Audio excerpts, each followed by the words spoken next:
নমস্কার, আমি অর্পিতা। ভাগ্য দর্পণে আপনাদের সবাইকে স্বাগত। আমাদের এই বিশেষ সিরিজের আগের পর্বে আমরা রাক্ষসগণ নিয়ে আলোচনা করেছিলাম এবং আপনারা তা ভীষণ পছন্দ করেছেন। আজ আমরা আলোচনা করব এমন একদল মানুষদের নিয়ে যাদের জ্যোতিষশাস্ত্রে সবচেয়ে পবিত্র এবং উচ্চ স্তরের তকমা দেওয়া হয়েছে। হ্যাঁ, আজ আমরা কথা বলবো দেবগণের মানুষদের নিয়ে। যদি আপনার দেবগণ হয়ে থাকে তবে আপনি দেখতে যতই শান্ত হন না কেন, আপনার মনের ভেতর একটা ঝড় সব সময় চলতে থাকে। আপনি সবার ভালো চান, সবার উপকার করেন, কিন্তু দিন শেষে আপনি কেন সবার কাছে খারাপ হন? কেন কাছের মানুষরাই আপনাকে বারবার ধোঁকা দেয়? আপনার অতিরিক্ত সরলতার সুযোগ কেন সবাই নেয়? আজ ভাগ্য দর্পণে অর্পিতাজি চ্যানেলে আমি দেবগণের এমন কিছু গোপন রহস্য, পূর্বজন্মের পুণ্য খোলসা করব যা শুনলে আপনার নিজের চোখের জল বাঁধ মানবে না। আপনি বুঝতে পারবেন কেন ঈশ্বর আপনাকে এত তাড়াতাড়ি পরীক্ষা নিচ্ছেন। তাই ভিডিওটি একদম স্কিপ না করে শেষ পর্যন্ত দেখুন, কারণ আজ আপনি নিজের জীবনের সব কেনর উত্তর পেতে চলেছেন। প্রথমে আসবো ভুল ধারণা ভাঙা। দেবগণ আসলে কি? শুরুতেই একটা ভুল ধারণা ভেঙে দিই যা আমাদের সমাজে প্রচলিত আছে। অনেকেই মনে করেন দেবগণ মানেই সে ভগবান, তার কোনো রাগ হতে নেই, সে কোনো অন্যায় করতে পারে না, তার জীবনে কোনো সমস্যাই থাকবে না। এটা সম্পূর্ণ ভুল ধারণা। জ্যোতিষে গণ মানুষের স্বভাব বা চরিত্র নয়, এটি হলো আপনার আত্মার এনার্জি বা ভাইব্রেশন। একটা সহজ উদাহরণ দিয়ে বুঝুন। মনে করুন একটি কাঁচের তৈরি অত্যন্ত সুন্দর মসৃণ শোপিস। এটি দেখতে চমৎকার, পবিত্র এবং দামিও, কিন্তু একে যদি আপনি কোনো পাথুরে বা দুর্গম রাস্তায় আছাড় মারেন, এটি কি টিকবে? ভেঙে চুরমার হয়ে যাবে। দেবগণ হলো সেই অত্যন্ত সংবেদনশীল এবং পবিত্র কাঁচের মতো। এরা খারাপ নয়, কিন্তু এরা এই পৃথিবীর কঠোরতা এবং ছলচাতুরি সহজে সহ্য করতে পারে না। এরা খুব নরম মনের মানুষ হন, আর এটাই এদের জীবনের সবচেয়ে বড় পরীক্ষা। আসে পূর্বজন্মের রহস্য। আপনি পূর্বজন্মে কে ছিলেন? তাহলে দেবগণের মানুষদের বর্তমান জীবন এত কঠিন কেন?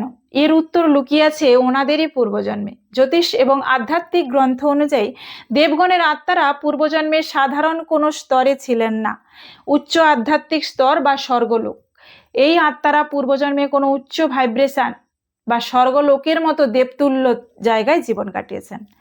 এদের আত্মায় কোনো পাপ বা কুটিলতা ছিল না, নিঃস্বার্থ পুণ্য বা দান ধ্যান। পূর্বজন্মে এরা প্রচুর মানুষের কল্যাণ করেছেন, মন্দির বা ধর্মীয় কাজে নিজের জীবন উৎসর্গ করে দিয়েছেন। সাধু বা পরম বৈষ্ণব স্বভাব, এরা ঈশ্বরের প্রতি খুব প্রিয় ভক্ত ছিলেন। সেই পূর্বজন্মের বিপুল পুণ্যফল সঙ্গে নিয়ে এরা এই মর্তলোকে জন্ম নিয়েছেন। প্রকৃতি এদের এই পৃথিবীতে পাঠিয়েছে অন্য মানুষদের পথ দেখাতে এবং নিঃস্বার্থভাবে ভালোবাসা ছড়াতে। কিন্তু ওই সমস্যা হলো, এরা কলিযুগের মানুষের ভেতরের কুটিলতা নিজেরা সরল হয় বুঝতেই পারেন না। এবার আসি দেবগণের 3টি বাস্তব লক্ষণ নিয়ে এবং এদের নিজেদের কি অদ্ভুত ক্ষমতা আছে এই নিয়ে আলোচনায়। আপনার যদি দেবগণ হয় তবে নিজের জীবনের সাথে এই 3টি অদ্ভুত অলৌকিক ক্ষমতা মিলিয়ে দেখুন।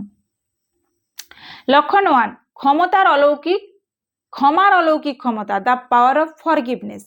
একজন সাধারণ মানুষ যেখানে প্রতিশোধ নেওয়ার কথা ভাবে, দেবগণের মানুষরা সেখানে অবলীলায় ক্ষমা করে দেয়। কেউ ওনাদের চরম ক্ষতি করার পরও যদি সামনে এসে একটু ভালো কথা বলে বা কাঁদে, ওনারা সব ভুলে তাকে জড়িয়ে ধরেন। লক্ষণ 2 কি? পশু পাখি এবং প্রকৃতির সাথে সংযোগ। দেবগণের মানুষরা কুকুর, বেড়াল বা যে কোনো পশু পাখিকে খুব ভালোবাসেন। এরা গাছপালা ভালোবাসেন। অদ্ভুত ব্যাপার হলো, অবলা প্রাণীরাও এদের খুব দ্রুত বিশ্বাস করে ফেলে এবং এদের কাছে চলে আসে। লক্ষণ 3 কি? আধ্যাত্মিক টান এবং শান্তিপ্রিয়তা। এরা প্রচন্ড ঝগড়াঝাটি, চিৎকার বা নেতিবাচক পরিবেশ সহ্য করতে পারেন না। এমন পরিবেশে থাকলে এরা দম বন্ধ হয়ে আসে। এদের মন সব সময় খোঁজে একাকিত্ব, শান্ত পরিবেশ আর আধ্যাত্মিক কোনো গান বা মন্ত্র। একটা বাস্তব জীবনের অভিজ্ঞতা শেয়ার করি। আমার জ্যোতিষ জীবনের এক খুব অদ্ভুত এবং চোখ খুলে দেওয়ার মতোই একটা কেস স্টাডি আজ আপনাদের সাথে শেয়ার করি। কিছুদিন আগে আমার কাছে একজন ভদ্রলোক ওনার 25 বছরের মেয়ের বার্থ চার্ট নিয়ে প্রেডিক্ট করতে এসেছিলেন। ভদ্রলোক প্রচন্ড চিন্তিত ছিলেন, কারণ ওনার মেয়ে পড়াশোনায় মারাত্মক ভালো, শান্ত, দেখতেও খুব সুন্দর, কিন্তু ওনার কোনো বন্ধু বান্ধব নেই। সে যাকে বিশ্বাস করে মন দিয়ে কথা বলতো, সেই বন্ধুই ওনার পেছনে ওনার নামে বদনাম করত। এমনকি কলেজে ওনার একটা ভালো সম্পর্ক তৈরি হতে গিয়েও ওনার কাছের বান্ধবী ওনাকে ধোঁকা দিয়ে সেই সম্পর্কটা ভেঙে দেয়। মেয়েটি ঘরের কোণে বসে শুধু কাঁদতো, আর ওনার বাবার মনে হচ্ছিল মেয়ের উপর হয়তো কেউ কোনো তন্ত্রক্রিয়া বা নেতিবাচক কিছু করে রেখেছে, যেরকমটা সবাই ভাবে আর কি। আমি যখন মেয়েটির চার্ট দেখলাম, ওনার কিন্তু কোনো খারাপ দশা বা তন্ত্রক্রিয়া ছিল না, ওনার ছিল দেবগণ এবং লগ্ন ছিল মীন। আমি ওনার বাবাকে হেসে শুধু একটাই কথা বলেছিলাম, আপনার মেয়ের উপর কোনো অভিশাপ নেই, ও আসলে একটা ভুল যুগে বা ভুল মানুষের মাঝে জন্মে গেছে। দেবগণের এই সম্ভাবনা চারপাশের মানুষের মনের নোংরামিটা নিজেরা পবিত্র হওয়ায় ধরতেই পারে না। আমি ওনাকে কোনো পাথর বা মাদুলি কিন্তু দিইনি, শুধু ওনার অরা শক্ত করার কিছু পরামর্শ দিয়েছিলাম এবং ওনাকে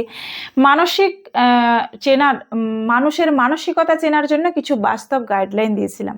আজ মাত্র কয়েক মাসের মধ্যে সেই মেয়েটি নিজের মানসিক অবসাদ কাটিয়ে উঠেছে এবং নিজের পড়াশোনায় ফোকাস করে আজ সে একটি স্বনামধন্য সংস্থায় গবেষণার কাজে কাজ করছে। আসলে দেবগণের মানুষদের যদি সঠিক গাইডেন্স দেওয়া যায়, তবে ওনারা সমাজকে বদলে দেওয়ার ক্ষমতা রাখেন। দেবগণের 4টি মূল স্তম্ভ বলবো। 1 নম্বর হচ্ছে প্রেম এবং বৈবাহিক জীবন, লাভ অ্যান্ড ম্যারিড লাইফ। দেবগণের মানুষরা প্রেমে পড়লে পার্টনারকে ঈশ্বরের মতো পবিত্র মনে করেন। এরা ভালোবাসায় কোনো শর্ত বা কন্ডিশন বা চালাকি বোঝেন না। পার্টনার ভুল করলেও এরা খুব সহজেই ক্ষমা করে দেন, কিন্তু এদের জীবনের সবচেয়ে বড় সমস্যা হলো এরা অতিরিক্ত অন্ধবিশ্বাস করার কারণে প্রেমে বারবার মারাত্মক ধোঁকা বা রিজেকশন পান। এদের বৈবাহিক জীবন সাধারণত শান্ত রাখার আপ্রাণ চেষ্টা করেন, কিন্তু যদি জীবনসঙ্গী রাক্ষসগণের বা ও খুব উগ্র স্বভাবের হন, তবে দেবগণের মানুষরা দিনের পর দিন মুখ বুজে অত্যাচার সহ্য করতে করতে, মানসিক কষ্ট সহ্য করতে ভেঙে পড়েন। এরা সহজে ডিভোর্স বা সম্পর্ক ভাঙতে চান না, সমাজ এবং পরিবারের কথা ভেবে নিজের সুখ বিসর্জন দেন। বাস্তব জীবনের একটা পরামর্শ বা গল্প বলি। আমার চেম্বারে একটা বাস্তব ঘটনাই বলবো। কিছুদিন আগে একজন মাঝবয়সী ভদ্র মহিলা এসেছিল, যার দেবগণ, উনি ওনার বিয়ের 15 বছর পার করে ফেলেছেন। ওনার স্বামী ওনাকে পলে পলে মানসিক কষ্ট দেন, ওনার বাপের বাড়িকে অপমান করেন, কিন্তু সেই ভদ্রমহিলা কোনোদিন ওনার স্বামীর মুখে মুখে তর্ক করেননি। উনি আমাকে এসে কেঁদে বললেন, দিদি, আমি তো ওনার কোনো ক্ষতি করিনি, কেন উনি আমার সাথে এমন করেন? আমি কি সংসারটা ভেঙে দেব? আমি ওনার হাত দেখে বলেছিলাম, আপনার দেবগণ, আপনি ভাঙতে চাইলেও আপনার এই আত্মা এই সম্পর্ক সহজে ভাঙতে দেবে না, কারণ আপনি মায়ায় জড়িয়ে আছেন, আর মায়া বড্ড বাজে জিনিস। যে দেবগণের মানুষরা ভালোবাসায় মানুষের একটুখানি ভালো ব্যবহারের জন্য নিজের পুরো জীবনটা বাজি রেখে দিতে পারে, কিন্তু কলিযুগের মানুষ এদের এই সরলতাকে ওনাদের দুর্বলতা ভেবে বসে। দেবগণের ভাই বোনেদের উদ্দেশ্যে আমার পরামর্শ, কাউকে ভালোবাসার আগে নিজের আত্মসম্মান বিসর্জন দেবেন না।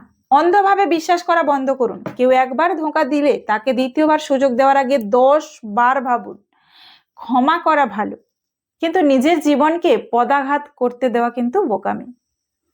এবার আসবো পরবর্তী আলোচনায় আর্থিক স্টেবিলিটি ও কেরিয়ার নিয়ে। ফিনান্স এবং কেরিয়ার, অর্থের দিক থেকে কিন্তু দেবগণের মানুষরা খুব একটা লোভী হন না। এরা সততার সাথে উপার্জন করতে চান। অন্যায় বা দুর্নীতির টাকা এরা সহজে হজম করতে পারেন না। এদের আর্থিক স্থিতি ধীরে ধীরে মজবুত হয়। এরা জীবনে অনেক টাকা কামালেও অন্যের উপকারে বা দান ধ্যান করতে গিয়ে নিজেদের জমানো টাকাই খরচ করে ফেলেন। ছাত্রছাত্রীদের ক্ষেত্রে এরা খুব মেধাবী, নম্র এবং গুরুভক্ত হয়। এদের জন্য এমন পেশা সবচেয়ে সেরা যেখানে মানুষকে গাইড করা যায়, সেবা করা যায় বা সৃজনশীল কাজ করা যায়। এরা কর্পোরেট, রাজনীতি বা চতুর ব্যবসা সহজে করতে পারেন না।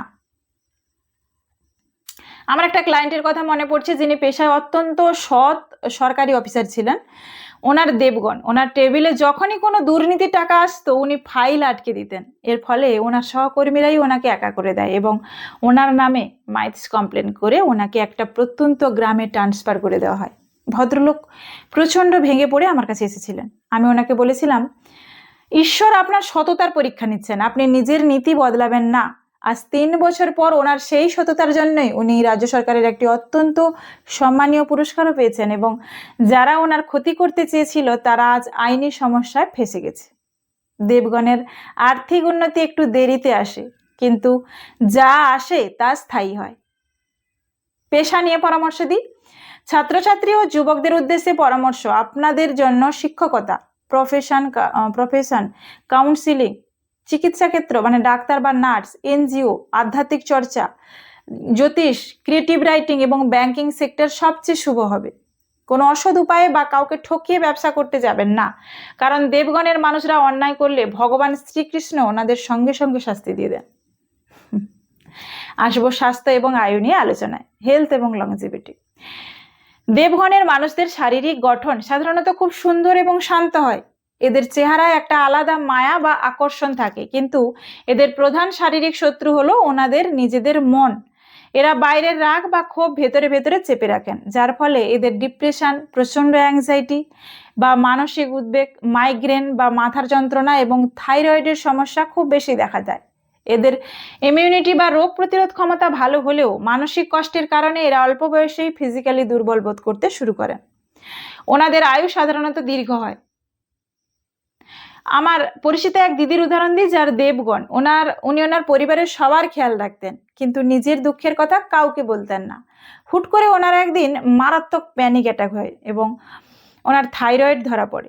ডাক্তারবাবু তো ওনাকে ওষুধের সাথে সাথে একটা কথাই বলেছিলেন, আপনি মনের ভেতর কি চেপে রেখেছেন বের করুন, নয়তো ওষুধ কাজ করবে না। এটাই দেবগণের সবচেয়ে বড় রোগ। এরা কাঁদে কিন্তু নিঃশব্দে, এদের চোখের জল বালিশ ভেজায়, কিন্তু মানুষ জানতে পারে না। এবার আসবো স্বাস্থ্য পরামর্শ। দেবগণের মানুষরা দয়া করে মনের কথা চেপে রাখবেন না। নিজের একটা বন্ধু বা মেন্টর রাখুন, যার কাছে অন্তত মনের আবর্জনা খালি করে যায়।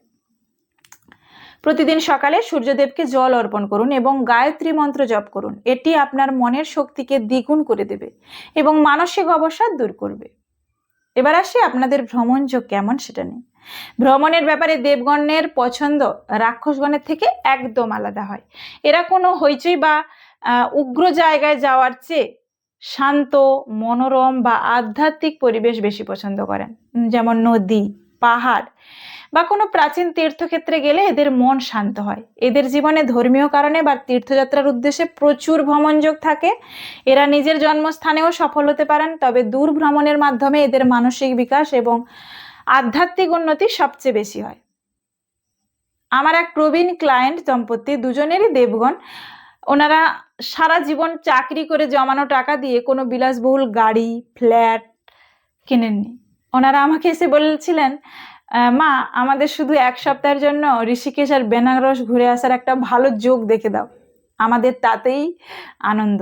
দেবগণের আত্মারা আসলে ভ্রমণের মাধ্যমে নিজেদের রিসার্চ করে। এরা যখন কোনো পবিত্র নদীর ঘাটে বা পাহাড়ি আশ্রমে গিয়ে বসে, এদের ভেতরের সমস্ত নেতিবাচকতা ধুয়ে মুছে সাফ হয়ে যায়।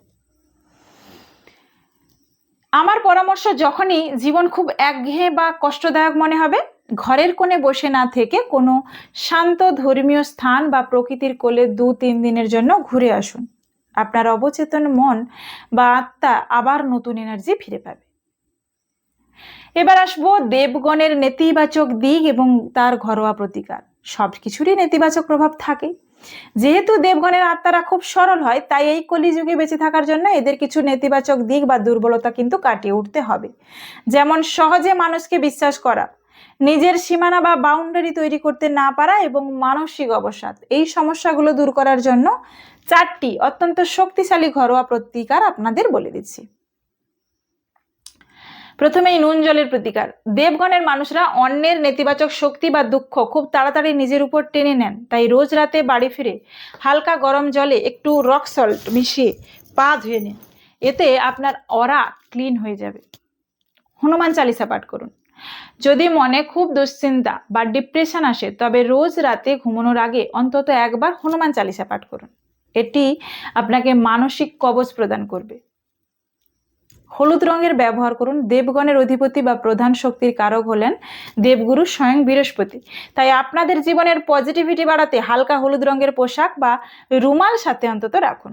কপালে প্রতিদিন সামান্য চন্দনের তিলক লাগালে কিন্তু মন শান্ত থাকবে। আর একটা হচ্ছে না বলতে শিখুন। এটি কোনো জ্যোতিষী পরামর্শ নয়, প্রতিকার নয়, এটি জীবনের প্রতিকার। দেবগণের মানুষরা কাউকে কষ্ট দিয়ে না বলতে পারেন না। আজ থেকেই না বলতে শিখুন, নয়তো লোকে আপনার সরলতার ফায়দা তুলতেই থাকবে। পরিশেষে বলবো, দেবগণের ভাই বোনেদের, আপনাদের এই সরলতা কোনো অভিশাপ নয়, এটি ঈশ্বরের দেওয়া এক পরম উপহার। কলিযুগের স্বার্থপর মানুষ আপনাকে সস্তা ভাবতে পারে, কিন্তু মনে রাখবেন স্বয়ং ঈশ্বর আপনার সাথে আছেন। আজকের এই বিশ্লেষণ আপনাদের কেমন লাগলো? আপনার কি দেবগণ আমার এই বলা কথাগুলোর সাথে আপনার জীবনের গল্প কতটা মিলল তা নিচের কমেন্ট বক্সে অবশ্যই জানান। আপনার একটি কমেন্ট আমাকে নতুন ভিডিও বানানোর অনেক অনুপ্রেরণা দেয়। ভিডিওটি ভালো লাগলে লাইক করুন এবং আপনার চেনা সমস্ত দেবগণের মানুষদের সাথে বেশি বেশি শেয়ার করুন, যাতে ওনারা নিজেদের চিনে নতুন করে বাঁচার শক্তি পান। আর আমাদের এই স্পেশাল সিরিজের শেষ পর্ব আসতে চলেছে নরগণের অদ্ভুত জীবন রহস্য নিয়ে। সেটি দেখতে চাইলে এখনই আমাদের ভাগ্য দর্পণে অর্পিতা জি চ্যানেলটি সাবস্ক্রাইব করে পাশে থাকা বেল আইকনটি প্রেস করে রাখুন। ভালো থাকুন, সুস্থ থাকুন, দেখা হচ্ছে পরের ভিডিওতে। ততক্ষণ পজিটিভ থাকুন। নমস্কার।